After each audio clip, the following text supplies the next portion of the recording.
Papou, bonjour. Bonjour, Christian. Merci d'être là.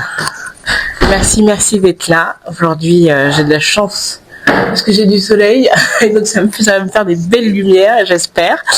Je voudrais déjà, parce qu'on s'est déjà rencontrés nous pour un premier épisode, où on a parlé d'un de tes livres. Aujourd'hui, on se retrouve pour le second livre qui s'appelle Donne. Donc, je vous remettrai les liens et je mets juste là pour les caméras. Je voudrais que tu te présentes à nouveau rapidement qui tu es, ce que tu fais, pour ceux qui vont te découvrir, pour les nouveaux qui arrivent, pour ceux qui vont tomber sur la chaîne ou sur cet épisode. Je voudrais que tu te représentes. Allez, c'est parti.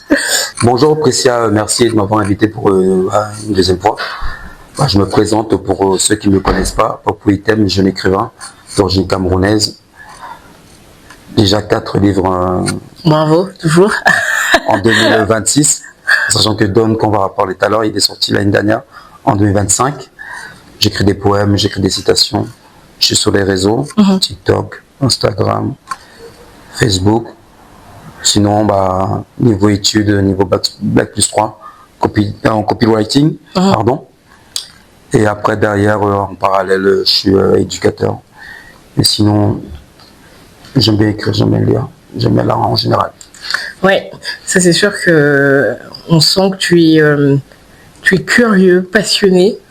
Ouais, et ça c'est hyper intéressant.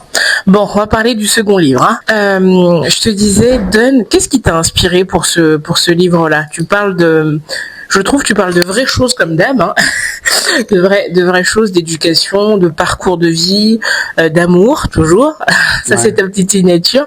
Mais je voudrais savoir qu'est-ce qui t'a inspiré pour ce livre-là. Qu'est-ce qui m'a inspiré? On va dire déjà de base, l'histoire démarre dans un continent et finit dans un continent et finit dans un autre continent. Je fais toujours, on va dire une petite dédicace au continent africain, surtout au Cameroun. Par rapport à mes origines.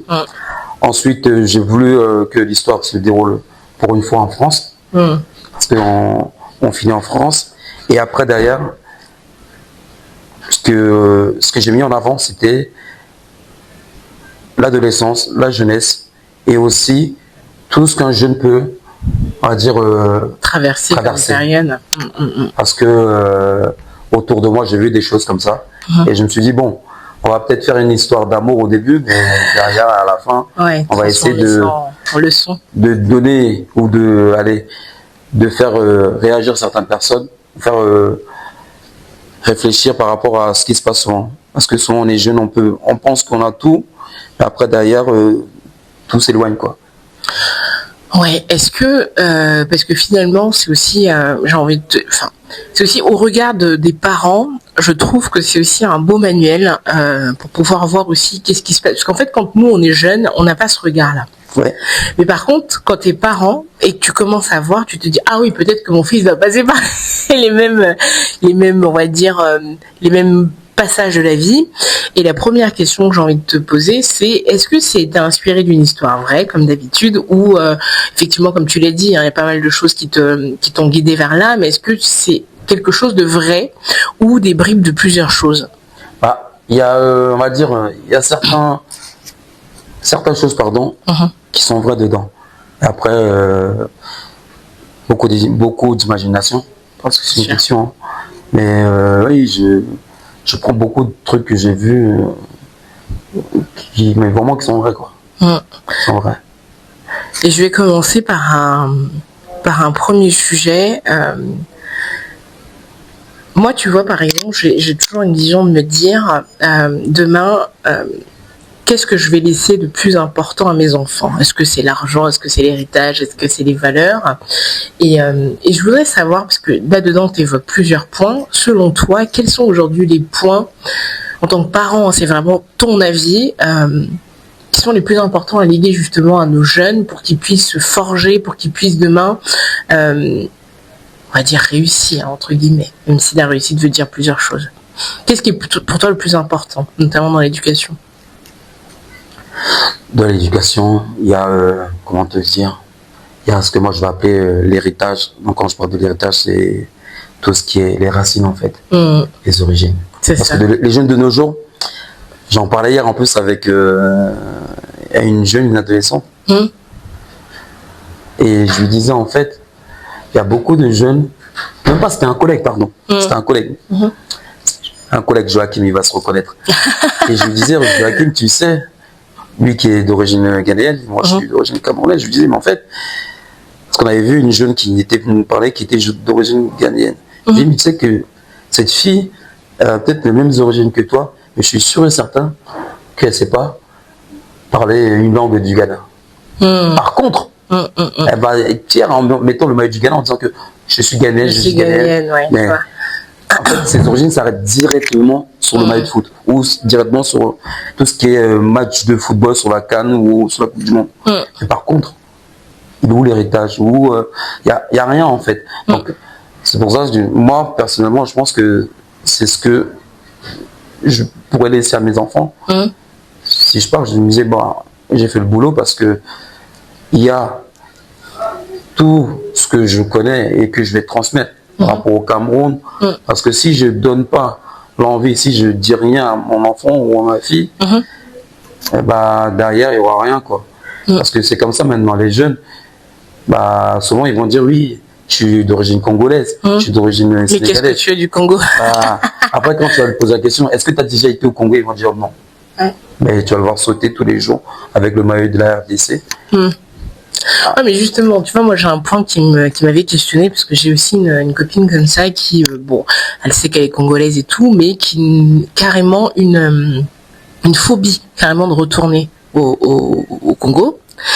Et j'ai envie de te poser la question, est-ce que ça c'est une question, c'est une responsabilité des parents d'enseigner justement cet amour du pays, ou à soi, parce qu'aujourd'hui elle est adulte, d'aller aussi rechercher ses valeurs? Parce que pour moi, ça c'est mon point de vue, quelqu'un qui n'ose même pas remettre les pieds dans sa terre, on va dire plus ou moins natale, parce que même si elle est née ici, pour moi c'est perdre ses racines. Je veux savoir, c'est quoi ton point de vue par rapport à ça, par exemple? Moi, je dirais c'est les deux côtés en fait. Mais je jetterais plus la pierre aux parents. Parce que les parents, quand ils arrivent ici, ils s'intègrent, ils font tout ce qu'il faut, il n'y a pas de problème. Mais si le parent ne donne pas envie, ne dit rien, sur le pays et tout, bah, l'enfant n'ira jamais. Parce qu'en fait, c'est le point numéro 1 en fait. Parce que si le parent commence déjà à faire le travail en amont, en disant que tu sais, moi j'ai quitté le Congo parce qu'il y avait ça, mais je garde quand même des bons souvenirs. C'est ça. Donc ne t'arrête pas à ça, tu peux aller. Ça c'est le premier point. Maintenant, si le parent il ne fait pas ça, bah, l'enfant, bah, derrière, le Congo, ça sera, va s'arrêter plutôt devant l'écran, quoi, devant l'écran de son ordinateur ou devant l'écran de son téléphone portable.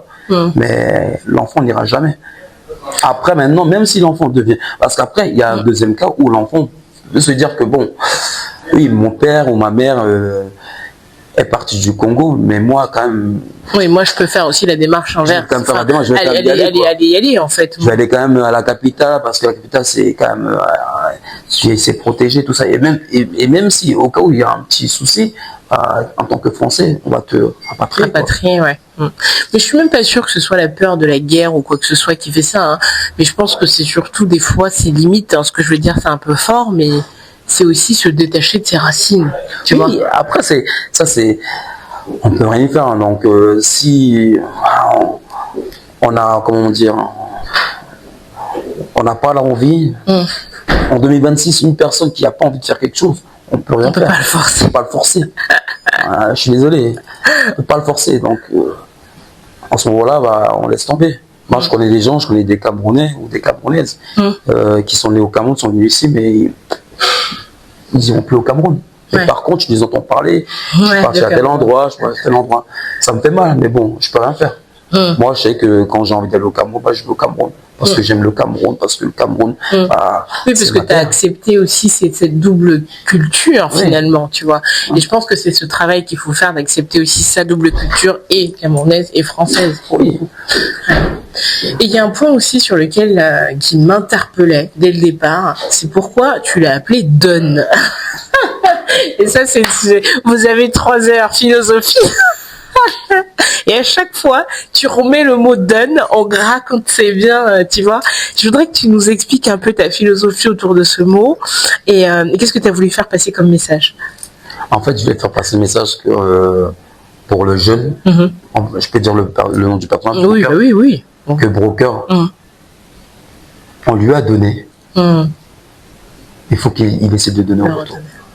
Ouais. Parce que souvent, il y a des jeunes qui pensent qu'on peut tout leur donner, oui, mais qui restent comme ça.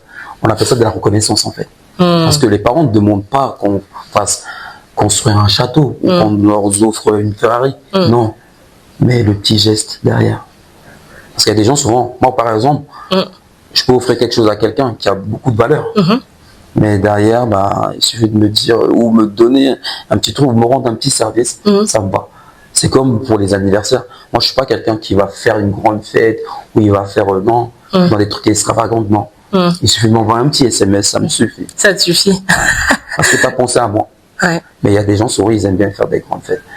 Donc, ce livre-là, je l'appelais Donne parce que Broker, ses parents lui ont donné une bonne éducation, de l'amour. Et même sa petite amie, Soroya, était là aussi. Mais est-ce que Broker va donner au retour? Est-ce qu'il va rendre la monnaie de la pièce? Mais c'est ça, et tu vois, moi ce qui m'a questionné là-dedans, c'est vraiment un vrai parallèle aujourd'hui, une vraie question, c'est de se dire, il y a beaucoup de gens qui disent, c'est pas parce que tes parents t'ont donné que tu es obligé de donner. Oui. Tu vois, et ça surtout chez nous les Africains, parce que ça questionne. J'ai vu ça sur un. Non mais attends, mais c'est un vrai débat. Hein. Oui, j'ai vu ça sur les réseaux sociaux que c'est pas parce que nos parents nous ont donné que toi tu es obligé de donner. Qu'est-ce que toi t'en penses de ça? Parce que tu as vu le film avec Denzel Washington, Fences? oui. Où quand il dit à son fils. Oui, quand il fait la morale en fait. Son fils lui reproche, il lui dit, tu m'as jamais dit je t'aime. Et là, Denzel Washington lui dit, tu dors sous mon toit, je te nourris, je t'habille. C'est cette scène, ouais. C'est pas de l'amour, ça. Donc, pourquoi je te donne ça comme exemple? Parce que les parents, on va dire les parents africains, ils nous donnent tout ça. Maintenant, la plupart, mais vraiment la plupart des parents africains n'attendent rien. Mais par contre, quand tu ramènes quelque chose, ils sont contents. Ils sont contents. Ouais. Oui, mais en fait, quand je dis la plupart, moi, je suis pas d'accord parce que insidieusement, il y a des parents effectivement qui ne demandent pas, mais il y en a qui demandent et ils attendent même, ils mettent la pression. Et ça, c'est là où c'est un questionnement. Hein. Moi, je fais toujours l'avocat du diable. C'est un questionnement parce qu'en fait, il y a des parents qui se disent, j'investis dans mon fils pour que lui puisse me payer tout. On dirait la dot, là. Ça aussi, c'est un autre sujet. Mais aujourd'hui, il y a beaucoup de parents qui pensent comme ça. C'est-à-dire qu'ils vont t'appeler, te mettre la pression pour que tu donnes quelque chose en retour. Et d'ailleurs, ils sont capables de te dire, mais tout ce que je t'ai donné quand tu étais jeune, tu vois? Et je voudrais avoir ton point de vue parce que ça, c'est un sujet à débat, là. J'ai vu ça sur les réseaux il n'y a pas longtemps, sur le TikTok.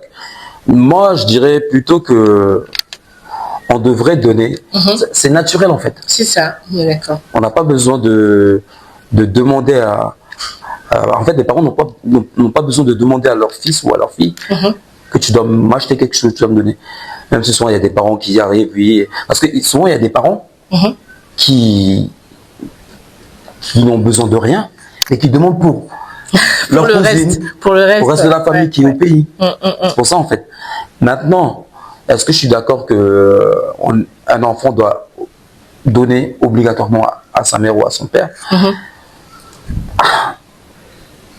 Honnêtement, après ça, je te dirais oui. C'est ses parents. Oui, après moi, mon point de vue, sincèrement, moi, principal, mon point de vue, c'est de me dire, il y a forcément une forme de reconnaissance dans les parents, surtout quand ils vieillissent. Et aussi, ça dépend des situations, on va dire financières, tout ça de tes parents. Tu vois. Moi, personnellement, je suis pour donner quelque chose, toujours. Naturellement. Sans compte. Et même dans le fait aussi que, en fait, je leur dois quelque chose. Si je suis là, c'est parce que ils ont investi en moi. Donc, moi, ça, c'est mon point de vue. Par contre, il y a aussi, si tu veux, ceux qui prêchent le courant inverse, c'est-à-dire qu'ils se disent, bon, c'est pas parce qu'il m'a donné, parce qu'en fait, légalement, un parent doit s'occuper de son enfant, doit donner. Donc, quelque part, il y a certaines personnes qui se disent, bah, il m'a donné parce que c'est mon parent. Oui, en ce moment-là aussi, ça, en fait, comment te dire, c'est que si tu penses à ça, ça veut dire que dans ta tête, tu n'as pas envie de donner. Mais normalement, tu ne dois pas penser à ça. C'est ton père, c'est ta mère. Là, en fait, le débat, à un moment, il ne doit même pas avoir de débat. Parce que tu ne dois même pas compter, tu ne dois même pas réfléchir, tu ne dois même pas, je sais pas moi, dire non à ta mère ou à ton père. C'est ta mère. Elle t'a porté pendant 9 mois. Donc, normalement, naturellement, tu vas te dire que c'est ma mère. Après, moi, c'est mon point de vue. Hein. C'est mon point de vue. Tu ne dois même pas te poser la question. C'est ta maman. Ah, par contre, tu peux te poser la question quand c'est ton ami. C'est pas ton ami qui t'a mis au monde. C'est pour ça que je t'ai pris l'exemple de Denzel Washington dans 26. Non, mais je suis d'accord. J'ai pas besoin de te dire je t'aime. Mais je suis d'accord avec toi. Moi, mon point de vue, je suis d'accord. Mais je sais que je suis aussi là pour prêcher l'avocat du diable, prêcher l'autre église, hein, l'autre paroisse. En fait, il y a des gens qui sont automatiquement, ils se disent, par exemple, tu vois, on avait eu le cas hier, tu vois. Alors, on discutait avec mes sœurs et en fait, on s'est posé une question et elle me dit, bon, mais non, mais ça fait partie de la famille, il faut lui payer. Et une de mes sœurs dit, bah non, faut pas lui payer, tu vois. Et en fait, il y a des gens comme ça qui naturellement vont le faire, tu vois. Et puis moi, par exemple, on parlait de l'organisation de l'anniversaire de mon père. 70 ans, pour moi, faut fêter le cas. C'est 70 ans, il est en santé, par la grâce de Dieu, c'est énorme. Par contre, il y en a d'autres qui vont me dire, bah non, mais moi je vais pas investir tant d'argent parce que c'est mon père, tu vois. Donc il y a ce débat-là et que je comprends dans les deux côtés. En fait, moi, après, je suis comme ça parce qu'on m'a éduqué comme ça. Mais tu dois pas te poser la question pour tes parents, honnêtement. Non, mais moi, je partage. Tu peux te poser des questions pour un ami. Et encore même le frère ou la sœur aussi. C'est limite. Mais tes parents, tu peux pas. Non, moi, je le dis, hein, j'assume. Hein. Tu peux pas compter pour tes parents, pour ta mère. Surtout ta mère, parce que moi, tu portes une bonne partie. Mais normalement, ta mère, quand elle vient, elle te dit, mon fils, j'ai un souci. Bah, normalement, tu dois commencer à dire, oui, bon, il faut que je règle le problème de ma mère, quoi. Après, maintenant, si tu commences à calculer, à compter, ça veut dire que là, ta mère, je sais pas moi, tu la mets au même niveau que ton ami, que les autres, quoi. Alors que non, parce que quand tu étais bébé, c'est elle qui était là pour toi, elle comptait pas. Parce que moi, je suis pas encore parent, mais je sais que je connais des femmes, c'est des mamans célibataires, notamment mon amie Julienne qui habite à Alsace, que j'étais récemment, elle consacre tout, mais vraiment tout pour sa fille. Soso, comment elle l'appelle, hein, elle va se reconnaître, Solange. Donc elle met tout, je lui dis c'est bien. Et normalement la petite, quand elle va grandir, elle va dire bon, ma mère elle a fait ça pour moi, maintenant je fais ça. Moi je sais que c'est comme ça, ma mère elle m'avait toujours mis en avant. Quand je disais quelque chose, ma mère elle disait ok. Quand je disais non, je vais pas, ma mère elle disait ok. Elle faisait tout pour moi. Donc c'est pour ça que je vous dis, pour moi, tu dois pas compter pour tes parents. Oui, après il y a un bémol aussi, c'est de se dire, peut-être aussi pour des parents qui ont été sains. Parce qu'il y a aussi des parents qui sont malsains. J'ai eu un épisode comme ça avec Elfie qui disait il y a des parents qui sont malsains, toxiques. Tu vois, quand tu as une maman toxique, est-ce que tu es obligé de lui donner? Tu vois, est-ce que tu es obligé de lui donner? Non, pas forcément. Tu vois, il y a aussi ces cas-là parce qu'il y a des parents qui ne se rendent pas compte qu'ils ont été toxiques, entre guillemets, parce que pour eux, ils ont fait strict minimum. Et après, ils te demandent. Et il y a beaucoup de parents africains, notamment, sans les cribler, hein, qui font des choses terribles pour certains enfants, mais qui, après, comment dire ça, ils ont aucun scrupule de venir demander à l'enfant, quoi. Tu vois, de venir dire, ah oui, tu me donnes ça, tu me donnes ci, tu me donnes ça, mais attends, mais est-ce que tu as été là, est-ce que tu m'as soutenu émotionnellement? Parce qu'il y a ça aussi, tu vois. Oui, après, bon, moi je parle du côté du côté positif. Hein. On est d'accord. Où tu as vraiment une maman, célibataire ou pas, qui se bat, et derrière, le fiston ou la fille doit répondre plus tard, quoi. Parce que comme on dit, hein, tu viens au monde, tes parents, ils s'occupent de toi, ils vont vieillir, toi tu vas prendre de l'âge, et à la fin, c'est toi qui s'occupes de tes parents. C'est vrai. De tes parents après. Oui, dans la logique des choses, on devrait, mais bon, des comme fois, on dit souvent, c'est pas aussi facile. C'est nous qui devons, même si j'aime pas le dire, à la base, c'est les enfants qui doivent enterrer les parents, pas l'inverse. Donc du coup, on s'occupe de nos parents. Maintenant, celui qui veut pas faire faire ça, bah, il fait ce qu'il veut. Mais Don, c'est par rapport à ça, en fait. Parce que, pourquoi je l'appelais Don? Parce que, bah, de nos jours, on a beaucoup de jeunes qui ne sont pas reconnaissants envers leurs parents. Ça, je suis d'accord. Pourquoi je l'appelais Don? Ou peut-être que c'est la société qui nous pousse à être comme ça, finalement, tu vois, à être un petit peu égoïste. Oui, non, parce que... Dis-nous ce que toi tu penses. Parce qu'à l'âge de 7 ans, tu es conscient de ce que tu fais, tu sais ce qui est bien. Un enfant de 7 ans, il sait que mettre des doigts dans la prise, c'est interdit. Il sait que prendre la télécommande et mettre le volume à fond, à 40 ou 50, alors que bah, tu as des voisins qui dorment, il est déjà 23 heures, c'est interdit. Donc à un moment donné, il faut arrêter de se voiler la face. Donc, mais est-ce que la reconnaissance, c'est pas aussi c'est pas aussi à intégrer dans l'éducation finalement? Bah, ça s'apprend aussi au quotidien. Quand un enfant, tu lui dis quelque chose, tu lui donnes quelque chose, tu lui apprends à dire merci, tu lui apprends à se rendre compte, voilà, tu lui apprends à se rendre compte aussi des choses qui sont importantes, qu'on ne dénigre pas les gens, que quand quelqu'un, par exemple les enfants, et moi j'apprends souvent à mes enfants, quand on leur donne des bonbons, des trucs comme ça, j'arrête ma fille, je dis tu dis merci. Comme ça, elle apprend que c'est pas inné qu'on te donne comme ça, et surtout que la personne prend d'elle, elle te donne, quoi. Tu vois. Et ça aussi, ça fait partie de l'éducation. Exactement. Bah, de toute façon, comme je te disais, c'est que après avoir bien observé, entendu, vu des choses, tu viens de donner des exemples. Et ce sont des exemples que tu trouves dans le livre. Donc, non, Don, c'est vraiment un titre. J'ai pas. À la base, j'avais commencé à l'écrire. J'avais pas de titre. C'est plus tard. Au départ, c'était même pas Don. Je sais plus ce que j'avais dit, mais c'était pas Don. C'était autre chose. C'est important. En fait, j'ai commencé à écrire ce livre-là, j'avais même pas de titre. C'est pour ça que je l'ai arrêté et j'ai écrit Calmer 10 mois après. Et quand j'ai fini d'écrire Calmer 10 mois, et je repris et je pense que c'était quand j'étais au 2e chapitre et que j'ai dit je change de titre et je l'appelais Don. Et après j'ai commencé, tu avais comment j'ai écrit à chaque fin de chapitre, soit c'est Don, soit c'est donné, ou à l'infinitif. Mais tu vois, moi j'ai un truc aussi qui m'interpelle, ça c'est vraiment sur ta carrière d'auteur aujourd'hui. Comment, parce qu'entre le temps où on s'est vu aujourd'hui, il y a beaucoup de choses qui ont évolué. Comment tu te sens toi? Est-ce que tu te sens déjà aujourd'hui peut-être plus... Déjà, tu étais déjà plus légitime à l'époque. Moi, je t'ai trouvé vraiment dans tes baskets. Parce qu'il y a beaucoup de choses qui sont arrivées. Oui, justement, moi, je voudrais que tu nous donnes un petit peu ton avant et après. Et que ça puisse aussi être un message d'inspiration peut-être pour quelqu'un qui est en cours d'écriture ou qui se pose encore des questions. Quand je suis venu ici, c'était en 2025. Fin 2025. Ouais, déjà. J'avais 10 kilos de plus, j'en ai perdu. C'est vrai, bravo. J'ai plus.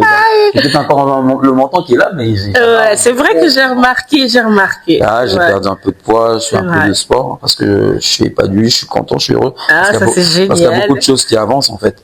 Parce que derrière j'ai fait beaucoup de représentations, des interventions aussi. J'ai fait des allers-retours en tant qu'intervenant. Super. À la prison de Villeneuve-la-Grande dans l'Aube et tout. Et aussi des présentations dans des bibliothèques aussi dans le coin. Je suis toujours en train d'écrire mon 5e livre. Et derrière, j'ai beaucoup de choses et beaucoup de projets qui vont arriver par la suite. Notamment dans la prison de Villeneuve parce que ils m'ont vraiment pris en tant qu'intervenant. Et maintenant, c'est parce que en fait, après mon podcast que j'ai fait avec toi, derrière, j'ai continué, j'ai commencé à faire beaucoup de vidéos maintenant sur TikTok ou Instagram, parce qu'avant, c'est pas parce que, en fait, on m'a toujours dit, fais-le. Je disais, j'ai pas envie, parce que parler devant la caméra, ça me fait pas peur. Parler tout court, déjà, ça me fait pas peur, devant des gens, quel que soit le nombre. Donc, en fait, depuis qu'on s'est vu, qu'on s'est quitté, on va dire, ou séparé, je sais pas quel terme tu veux choisir. N'importe, j'ai compris. Tu veux employer ou choisir. Non, mais ça a évolué, ça a évolué. Je suis plus, on va dire, détendu maintenant, ça va tout seul, Donc à chaque chose qu'on me dit, bah je le fais. Et il y a autre chose qui va revenir, hein. Il y a autre chose qui va venir plus tard que je garde un peu dans le coin. C'est un projet. C'est un projet avec une personne. J'en ai eu l'idée il y a pas très longtemps là. Ouais. Voilà. Ouais. Donc, Bah déjà moi aussi je suis contente parce que je vois aussi l'évolution parce que en quelques mois là je sens que t'es plus confiant, t'es plus à l'aise et ça je trouve ça bien et tu partages aussi pas mal de messages, des petits messages pour tous les jours hein, et ça je trouve ça vachement bien franchement et qu'est-ce que tu pourrais dire à une personne qui est en cours de lancement ou qui tâtonne encore maintenant que tu es un peu plus assis, même si le chemin est toujours à faire, hein, on apprend tous les jours, mais qu'est-ce que tu pourrais donner comme message là, aujourd'hui? franchement, le message c'est de se lancer quoi. Faut pas avoir peur en fait. Oui, mais c'est facile à dire quand on a déjà fait. Quand on l'a pas encore fait, la dernière fois on en avait parlé, mais là aujourd'hui, tu vois, que tu fais le chemin, tu te rends compte aussi qu'il y a des choses qui sont pas faciles. Hein. Toi pour toi parler, oui, mais d'autres personnes, c'est pas facile pour eux de parler. Non mais sérieusement, c'est que il faut vraiment se lancer. Moi j'ai eu je savais tout à l'heure je t'ai parlé des vidéos ou des publications sur les réseaux. Je savais très bien qu'il fallait faire des vidéos, mais sauf que moi je me disais j'avais pas besoin. Si, parce que les gens qui veulent acheter ou lire tes livres, ils veulent voir à quoi tu ressembles. Exactement, exactement, parce que l'excuse c'était quoi? En fait j'avais pas et j'ai pas d'excuses parce que je suis pas quelqu'un qui a peur de parler en fait. J'ai pas peur. Par contre, une personne qui a peur, c'est autre chose. Mais moi, j'avais pas peur et j'ai toujours pas peur. Mais en fait, j'avais pas envie. Mais on m'a dit plusieurs fois et ça met du temps parce que quand je fais le bilan, mon premier livre, quelques lignes, il est sorti en 2021. On est en 2026. J'ai 4 livres, mais quand on voit sur mon compte TikTok, il n'y a pas énormément de publications. C'est pas normal. Oui, après, chacun aussi prend le temps qu'il a besoin pour faire les choses. Oui, c'est pas pour rien que je mets dans tous mes livres petit à petit. Moi, je suis en compétition avec personne. Ah non, c'est pas un concours. Celui qui veut courir, il court. Moi, je suis là, je trottine ou je marche. Il y a des moments même, je vais m'asseoir et manger mon dolet tranquille avec mes ballons pantins. Et après, je vais repartir. Ou après, derrière, manger mon bongo chubby parce que je suis un bassa. Je t'assure, avec toi, j'apprends énormément sur le Cameroun, même si on ira manger un jour. Ah bah oui, attends quand même.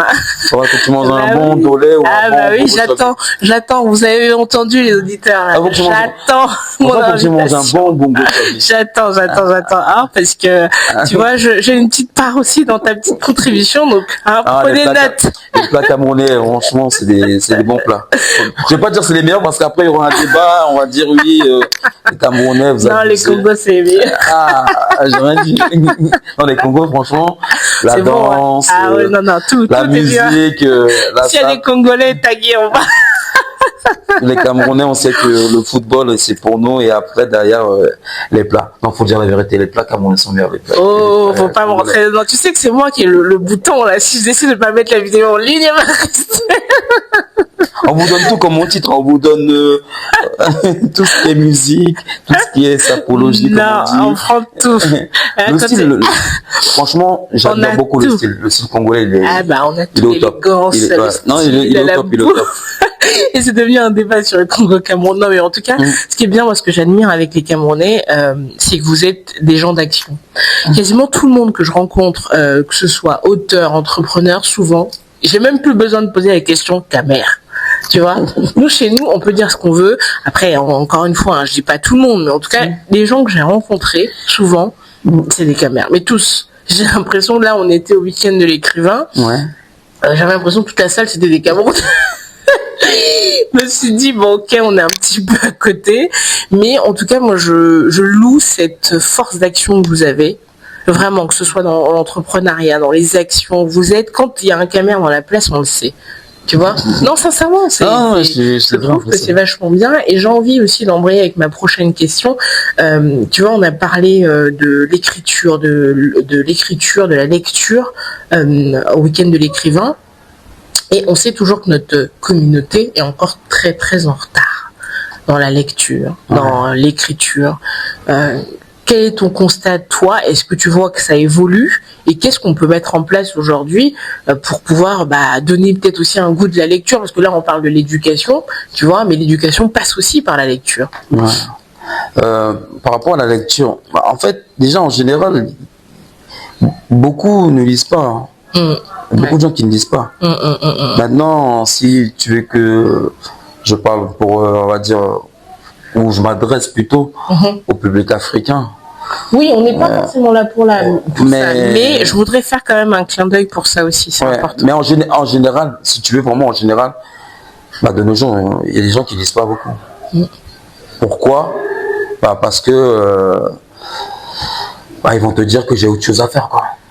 Mais comment on pourrait y pallier à ton niveau, par exemple, parce que toi, tu es un auteur jeune, et tu écris en plus des choses qui pourraient être très intéressantes pour un jeune qui a besoin aussi de se ressourcer, tu vois, d'aller finalement se réconcilier avec ses origines. Qu'est-ce que toi, tu pourrais mettre en œuvre? Je sais pas, est-ce que tu as des idées tu vois, qu'est-ce qui fait qu'au quotidien, toi, tu perds pas cette passion de l'écriture et de la lecture, finalement? Tu sais, j'ai fait des ateliers il y a longtemps. C'était par rapport, je crois que j'avais déjà sorti les 2 premiers livres, Dans quelques lignes et La fine Joka. Je me rappelle quand j'étais à Gonesse, et j'avais fait ça à Saint-Brice, dans une association où j'étais hier en plus au spectacle. L'association APAE, donc à Saint-Brice-sous-Forêt. Donc la présidente c'est Marie. Donc elle va se reconnaître si elle regarde la vidéo. Je vais lui faire une dédicace, pardon. Donc pendant 2 soirées, j'étais passé 2 soirées là-bas. Donc je sais plus c'était quel jour. Je pense que c'était un mardi, après la semaine d'après j'étais repassé. Mais avant de commencer cet atelier-là, j'avais posé la question. C'était des enfants, il y avait école primaire, collège. Donc on était parti entre 6 ans, non plutôt entre 7 ans et 12 ans, 12-13. Mais avant de commencer l'atelier, je leur ai posé la question, qui lit? Levez la main. Ils étaient une trentaine. Allez, il y avait peut-être 20 personnes qui ont levé la main. Maintenant, qui aime lire? On en a perdu 4. J'aime bien la nuance de ta question. 4 ou 5 sont partis du navire. On était à 15. Après, dans les 15, entre 10 et 15, je leur ai demandé maintenant, qu'est-ce que tu aimes lire? L'autre, il va te dire, oui, j'aime bien lire les BD, les mangas. Mais, je suis revenu en arrière sur ceux qui n'aimaient pas lire, en fait. Et pourquoi tu n'aimes pas lire? Je sais pas, c'est pas intéressant. Intéressant. Je préfère jouer au foot, je pourrais jouer aux jeux vidéo ou rester sur son téléphone. Mais qu'est-ce que tu aimes faire? Là, il te dit, j'aime bien le foot. Je dis, mais tu sais, dans le foot, il y a beaucoup de livres qui parlent de football. C'est vrai aussi. Si tu aimes le football, tu peux lire un livre sur le football. Donc en gros, moi, pendant cet atelier, j'ai essayé de ramener les enfants à la lecture par rapport à ce qu'ils aimaient. C'est bien, c'est une bonne stratégie, ça. Parce que l'enfant, c'est simple, un enfant va jamais faire un truc qu'il n'aime pas. C'est vrai, tu peux pas forcer. Si tu lui dis que, tu sais que Mickey, il aime bien jouer au piano, il va dire, ah bon, c'est vrai, vas-y, tu sais que le livre là, ça parle de Mickey qui joue au piano. Il va prendre. Il va commencer à regarder. C'est ce que les enfants ils font toujours, ils regardent les images. Après, sympa. Et ce qui est intéressant, c'est que dans la lecture, souvent, moi souvent je dis aux parents, c'est que on peut attirer l'enfant par rapport à tout ce qui est ludique. J'ai eu une conversation la dernière fois avec mon cousin. Je disais que oui, sur la tablette, il faut mettre des jeux ludiques, quoi. Les enfants, ils aiment ça. Oui. C'est pareil pour la lecture. C'est-à-dire que si vous avez des enfants, je parle de vous, quand je dis vous, je parle aux gens qui ont regardé la vidéo. Si vous avez des enfants, des garçons qui aiment bien le foot, achetez des livres sur le foot. Sur le foot, ouais, effectivement. Oui, ça peut être un axe pour apprendre à lire et surtout, en fait, aimer la lecture. Ouais. Ça attire, il va dire, ah, ça parle de football, il va prendre le livre, il va acheter des images. Ah, une BD, quoi. Il y a beaucoup de BD qui parlent de football. Après, les filles aussi, pareil, hein, tout ce qui est les Barbie, tout ça. Je sais pas si Barbie, c'est toujours la mode. Je sais pas. Mais je pense que oui. Je pense que oui. Mais pour l'instant, ma fille est encore petite. Ah oui, pour moi, je pense qu'aussi, ouais. Non, on va dire Hello Kitty maintenant, je sais plus. Bon, un truc qui est rose, rose bonbon, qui parle de petites filles, bah, un livre sur Barbie. Un livre sur Barbie, bah, sur les poupées en général. Ouais. Oui, après, par exemple, aussi, il y a aussi la façon, par exemple, lire un livre le soir avec un enfant, par exemple, tu vois. Ça aussi, ça peut. Moi, je lis, par exemple, des livres. Bon, après, comme beaucoup de parents, hein, lire des livres comme ça, bah, c'est vrai qu'ils adorent les livres imagés, c'est vrai. Peut-être qu'en tant qu'adulte, on devrait aussi remettre des images, hein. Ça peut être aussi. Non, mais c'est vrai, ça peut être aussi. Non, mais peut-être ça peut être une option si ça peut redonner, parce que regarde, les réseaux sociaux, si ça a marché, c'est grâce aux images aussi, hein, finalement.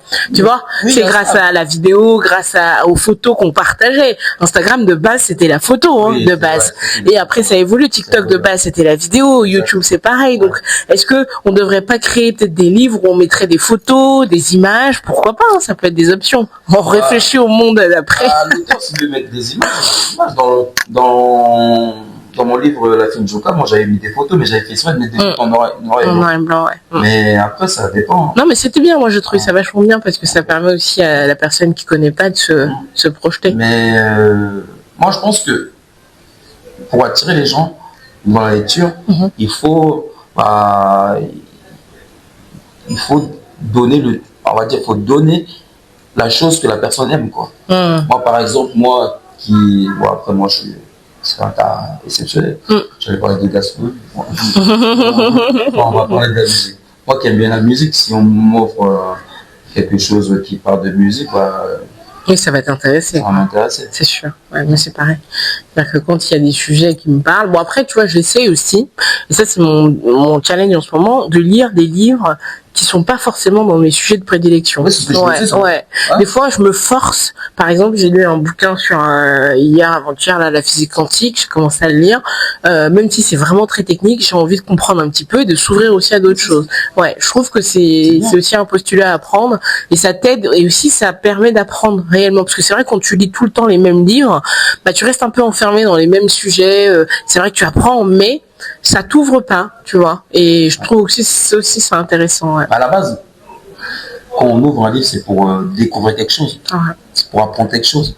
C'est pour ça que j'ai dit souvent, d'après moi, je pense que à travers la lecture, on voyage. C'est-à-dire que dès qu'on prend un livre, surtout ce que tu viens de dire là, tu sais pas à quoi t'attendre. C'est-à-dire que tu ouvres le livre, déjà, tu vas découvrir, tu vas apprendre, et bien sûr, tu vas voyager à travers les lignes, les pages, les chapitres, comme une série télé, quoi. Ouais, tu suis au fur et à mesure. Donc là, pour moi, un livre, c'est fait pour apprendre à découvrir. Maintenant, celui qui veut apprendre différemment, il a le droit. C'est vrai. Donc, mais je pense qu'une personne qui est curieux, il va toujours prendre un bouquin, et il va pas s'arrêter à lire des livres sur, je sais pas moi, sur le sport. Il va dire, aujourd'hui... Comment je peux m'ouvrir? Je suis quelqu'un, il y a que ce soit des livres ou même, on va dire, des vidéos sur le net, c'est que souvent, ça peut m'arriver de dire, allez, je connais pas l'histoire de Haïti, je vais peut-être regarder une vidéo sur Haïti, sur Haïti. Et là, je découvre tout ça en ouverture. Et j'aime bien dire ça aux Haïtiens, tout ça en ouverture, ils sont contents. Bah oui, bah oui. Tout ça en ouverture, tu connais. Excuse-moi pour la. C'est pas grave. Et il y a un point aussi qui m'a marqué. Bon, là, on parle pas vraiment de drogue, mais on parle quand même d'argent sale. Et je voudrais revenir ouvrir une parenthèse sur ce point-là, parce que moi, c'est un point qui me questionne beaucoup. Tu vois, et encore là-dedans, il finit quand même bien. Je tease un petit peu, finit bien. Et je voudrais revenir là-dessus, parce que souvent, tu sais, moi, quand je dépose mon fils à la crèche, il y a juste des petits jeunes qui sont là, qui sont tout le temps debout. Oh là là, ça m'énerve. Mais j'avais pas le choix de me dire, c'est la crèche qu'on m'avait attribuée, mais je voudrais revenir. C'est quoi ce fléau, et notamment pour nous, encore une fois, hein, je cible la communauté afro parce que malheureusement, il y en a beaucoup là-dedans. Pourquoi on tombe facilement dans cet argent facile? Parce que c'est vrai que sincèrement, moi, si on me dit, bon, bah, je vais gagner 3 000 € par mois en faisant juste ça, bah, bien sûr que ça va me tenter. Mais en même temps, pourquoi nos enfants tombent dedans? Et malheureusement, malgré toute l'éducation que tu peux leur donner, l'enfant peut aller là-dedans. Tu vois, je voudrais avoir ton point de vue par rapport à ça, parce que tu l'évoques, même si c'est pas la drogue en soi, mais c'est cet argent sale. Qu'est-ce que tu en penses? Comment on arrive à tomber là-dedans, à ton avis, et surtout comment on peut essayer, mais à ton humble avis, comment on peut essayer de déconstruire tout ça, quoi, parce que ça salit nos enfants. Alors, en fait, j'ai fait exprès de mettre ça en fait, parce que ça existe. Ah oui, complètement. Ça existe vraiment. Même à travers les films. De toute façon, les films souvent sont basés sur des faits réels. Réel, ouais. En fait, le truc, c'est que tout à l'heure, on parlait de ça, hein, quand je disais que une mère porte son enfant pendant 9 mois. Souvent, je ne pas vous dire spoiler, souvent, on peut donner tout à l'enfant. On va lui donner la meilleure éducation, mais il va mal terminer. C'est ça. C'est ça. Après, je ne sais pas si... je pense que tu connais cette fameuse phrase-là. Moi, je dis ça souvent à mes élèves. Dis-moi avec qui tu te traînes, je te dirai qui tu es. Oui et non. Oui et non, parce que je me dis, je pense que ça peut arriver à beaucoup de gens. Tu vois, même les gens qui n'ont pas traîné avec des délinquants, des machins, demain, par exemple, tu es dans une situation compliquée, tu vois, tu peux très vite passer de l'autre côté. Je suis d'accord avec toi, ça, mais je te promets, je travaille avec les jeunes dans un internat. Un jeune homme, quand il est tout seul, son comportement, il est complètement différent quand il est avec ses potes. Ça, je te crois. C'est influencé. Parce que quand tu le prends à l'écart, ce sont des pleurs. Ouais, excusez-moi. Mais par contre, quand il est avec ses amis, c'est le boss, c'est le roi. Il est même plus grand que toi, même. Il est même plus fort que toi. Ouais, et puis tu sais, on en avait parlé, c'est la question aussi d'ego. D'ego. Donc, c'est-à-dire que ce jeune homme-là qui se prend pour, on va dire, Dieu, Francis Ngannou, quand il est tout seul, il est tout mignon, il est tout sage. Mais quand il est avec ses potes, c'est Francis Ngannou. Par contre, chez lui, ses parents lui donnent tout. Comme le livre, il lui donne tout. Malgré tout ça, quand il franchit la porte de l'appartement ou de la maison, il met un costume, c'est plus le même. Et les parents souvent tombent des nues même des fois. Parce qu'ils disent mais non, à la maison, il n'est pas comme ça. À la maison, on l'entend même pas. Il est tout le temps dans sa chambre, tout sage. Et par contre, l'école appelle. Et là, tu tombes des nues, tu sais plus. Mais tu vois, moi, j'avais lu aussi un livre qui questionnait justement l'éducation. Il y avait une phrase, c'était est-ce que tout donner n'est pas contre-productif pour les enfants? Tout à l'heure, je te disais qu'il y avait une part de vérité, tout ça. Donne. Moi, on m'a tout donné.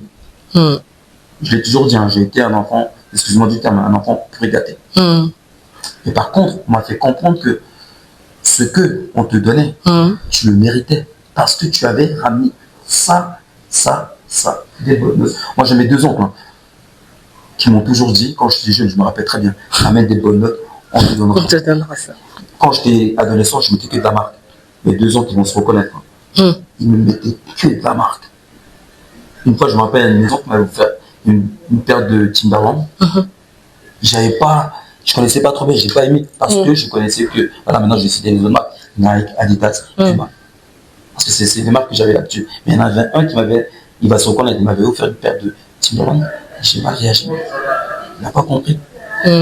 Donc moi, comme j'ai été regardé par mes oncles, mes tantes, ma mère, tout ça, et ma mère, mais ils m'ont fait comprendre que ce qu'on te donnait, tu le méritais. Ouais, je vois ce que tu veux dire. Mais par contre, Ouais. Va pas. Oui, en fait, donner pour donner, ça n'a pas de sens. Faut vraiment donner avec un but derrière. Ouais. Exactement. On m'expliquait. On me disait, tu ramènes des bonnes notes, on te fait des cadeaux parce que tu le mérites. Maintenant, si tu fais n'importe quoi, bah t'aideras rien. Oui, après, ça se discute aussi, parce que tu vois, par exemple, moi, je me dis des fois, ça peut être difficile pour un enfant. Le pauvre, des fois, bon, il essaye d'arriver à l'école, il n'y arrive pas, et finalement, il est privé de pas mal de choses. Mais c'est un autre débat, tu vois. C'est un autre débat aussi. C'est vrai que... Partons du côté positif. Ouais, non, mais c'est vrai que quand tu expliques aussi ça à l'enfant, bah, finalement, il sait que tout ne m'est pas dû. On va dire gratuitement, c'est parce qu'il y a un effort derrière. Et cette notion d'effort, moi, ça m'intéresse, effectivement. Je pense que c'est pour ça que je suis comme ça maintenant. Parce que en tant qu'éducateur, souvent je parle beaucoup à mes élèves et tout, ou à mes groupes, je leur dis, mais dans la vie, vous savez, on n'a pas tout gratuitement en fait. Les parents, quand ils te donnent quelque chose, t'offrent pas. C'est pour ça que j'ai fait, je pense, mon livre au début, je rentre dans un discours où je dis offrir, donner, je donne des détails parce que les parents ils vont te donner quelque chose, mais ça c'est des cadeaux naturels. Ce sont tes parents. Par contre, un ami quand il va t'offrir quelque chose, ça se trouve il a même pas envie de le faire. Il le fait parce que peut-être il a un intérêt derrière. Il faut dire ce qui est vrai. C'est vrai. Peut-être parce qu'il se dit bon, je vais t'offrir ça. Au retour, tu vas peut-être lui offrir un parfum ou je sais pas quoi. Donc, mais souvent ce qu'on donne, que ce soit physique ou pas physique, ce sont des choses qu'on doit donner naturellement. Mais il faut aussi comprendre que derrière ce qu'on m'a donné, est-ce que je le mérite? Ce qu'on me donne, je dois faire quoi avec ça? C'est vrai. Ce qu'on me donne, je fais quoi? Comment je dois l'utiliser? Ce qu'on me donne, je dois l'utiliser pour quelque chose, pour moi, pour les autres. Qu'est-ce que je dois en faire finalement? Parce que moi, on m'a donné une éducation à la camerounaise, comme chez les Bassa. Donc, moi, je l'ai gardé. Et maintenant, plus tard, je vais le faire pour mes enfants. Mais est-ce que mon enfant, ou je sais pas, ma fille ou mon fils, fera la même chose que moi, ou va être comme moi? Parce que derrière, comme je disais tout à l'heure, dès que tu sors, tu vas peut-être te faire influencer par ton camarade.